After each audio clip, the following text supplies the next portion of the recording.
علی بھائی آپ نے کافی مرتبہ کہا کہ اہل بیت سے بغض رکھنے والے کے ساتھ نرمی کا رویہ رکھنا بھی بغض اہل بیت ہے، تو پھر آپ بنو امیہ کے لوگوں کے اہل بیت پر سب و شتم بھی بیان کرتے ہیں، انہیں رضی اللہ عنہ بھی کہتے ہیں۔ میرے بھائی اس میں کافی دفعہ بول چکا ہوں، وہ رضی اللہ عنہ انہیں نہیں کہہ رہے ہوتے، صحابیت کی نسبت کی وجہ سے کہہ رہے ہوتے ہیں۔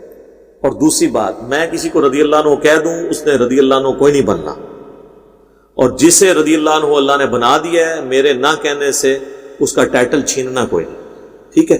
باقی میری ایک ویڈیو آپ دیکھ لیں، حضرت معاویہ رضی اللہ تعالیٰ عنہ سے متعلق 15 اہل سنت کے ائمہ کی رائے، جو میں مولا علی سے شروع ہوں، بلکہ نبی الاسلام سے، مولا علی، عمار بن یاسر، صحابہ، تابعین، تبع تابعین، محدثین، وہ میں نے سارا کچھ بیان کیا۔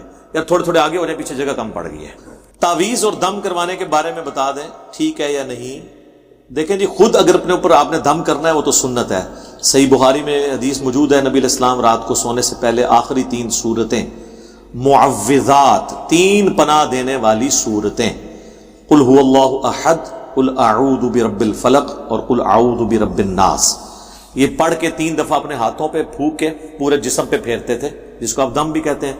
اور اما عائشہ کہتی ہیں جب آپ علیہ السلام بیماری کے عالم میں تھے تو پھر میں یہ پڑھ کے آپ کے مبارک ہاتھوں پہ پھونک کے آپ کے ہاتھوں کو آپ کے جسم پہ پھیرتی تھی۔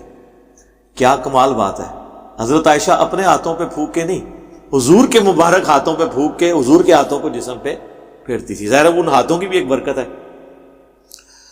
تو یہ معوذات، 3 پناہ دینے والی صورتیں، یہ ہیں اوریجنل سنت تعویذ، یعنی ان کو گلے میں نہیں لٹکانا، پریکٹیکلی دم کرنا ہے۔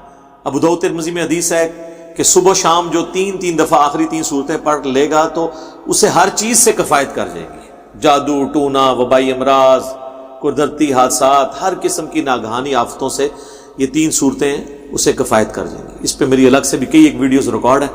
باقی رہ گئے یہ جو دم وغیرہ کرتے ہیں، پانی پہ پھونک مارتے ہیں، پانی پہ پھونک مارنا ویسے ہی منع ہے، تو آپ خود پڑھ کے اپنے جسم پہ پھونک ماریں اور اس طریقے سے آپ پھیریں، بالکل درست ہے، اس کے اندر کوئی حرج نہیں، سنت ہے۔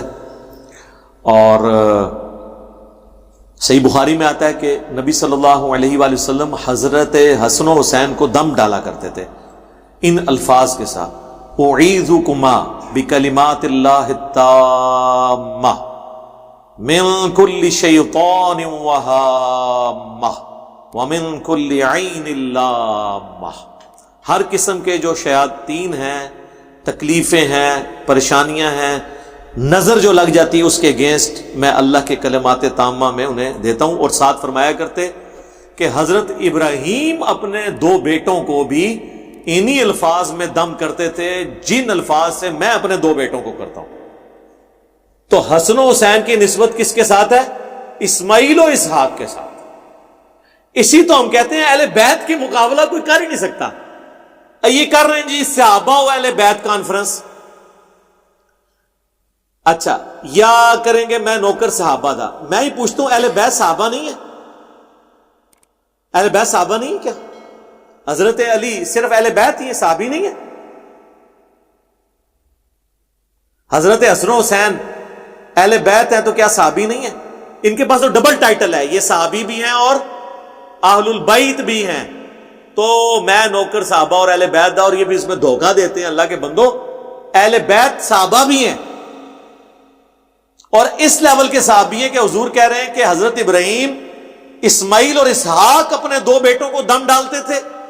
یہ حدیث بخاری میں بھی ہے اور ابو داؤد میں بھی، اور میں اپنے 2 بیٹوں حسن و حسین کو ان الفاظ کے ساتھ دم ڈالتا ہوں۔ تو اب مجھے بتائیں، ابراہیم کے بیٹے اسماعیل اور اسحاق، حضور کے بیٹے حسن و حسین، تو کون ہے جو ان کا مقابلہ کر سکتا ہے؟ صحیح بخاری میں حضرت ابوبکر صدیق کہتے ہیں، محمد صلی اللہ علیہ وآلہ وسلم کے قرب کو ان کے اہل البیت کے قرب میں تلاش کرو۔ ہو سکتا ہے اس سے کوئی مراد لے لے کہ بھئی حضور کی بیویاں بھی اہل البیت ہیں، بالکل ہیں، لیکن حضرت ابوبکر نے یہاں حضور کی بیویاں مراد نہیں لی ہیں۔ امام بخاری نے اس حدیث کو حسن و حسین کی فضیلت والے چیپٹر میں ڈالا ہے، امہات المومنین والے چیپٹر میں نہیں ڈالا۔ امہات المومنین بھی اہل البیت ہیں، اس میں کوئی شک نہیں، قرآن میں آیا ہے، لیکن احادیث کی ٹرمنالوجی میں اہل سنت کے محدثین کی جو اصطلاحات ہیں ان میں اہل البیت کی جب بات ہوتی ہے تو اس سے مراد حضور کے گھر والے ہوتے ہیں، جو آپ کے دودھ کے رشتے کے، آپ کے خاندان کے لوگ ہیں. جو صحیح مسلم میں غدیر خم والی جو حدیث ہے قرآن اور اہل بیت والی، اس کے اینڈ پہ حضرت زید بن ارقم سے وہ پوچھتے ہیں کہ کیا حضور کی بیویاں بھی اہل بیت ہیں؟